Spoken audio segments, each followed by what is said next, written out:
পকেটে টাকা নাই, তাহলে আমি আপনি ভাবতেছি সময় সামনে আছে। বলেন তো সময় কি আছে? এইভাবে আপনার আমার জীবন থেকে সময় চলে যাইতেছে, এটা নিয়ে আমি আপনি কখনো ভাবি না, কখনো চিন্তা করি না। আমার জীবন থেকে একটা দিন চলে যায়, ওইটা আর পাওয়া যাবে না। ওই দিনটা যদি আপনি আল্লাহর জন্য ব্যয় না করতে পারেন তাহলে আপনি ক্ষতিগ্রস্ত, আর ওই দিনটা যদি আপনি আল্লাহর জন্য ব্যয় করতে পারেন তাহলে আপনি কিন্তু একজন কি ক্ষতিগ্রস্ত নাকি?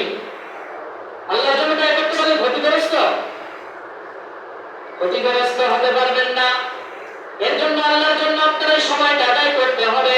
আল্লাহ তাআলা মানব জাতিকে কত মহব্বত করে বানিয়েছেন, একটা কথা বোঝেন। আল্লাহ তাআলা এই পৃথিবীতে আমরা দুই চোখে যা কিছু দেখতেছি আর নাই দেখতেছি, আল্লাহ তাআলা আসমান বানিয়েছেন কুন ফায়াকুন বইলা। কি বলে? কুন ফায়াকুন বইলা আল্লাহ তাআলা আসমান আর জমিন বানিয়েছেন। এরপর আল্লাহ তাআলা ফেরেশতা বানাইছেন কুন ফায়াকুন বইলা।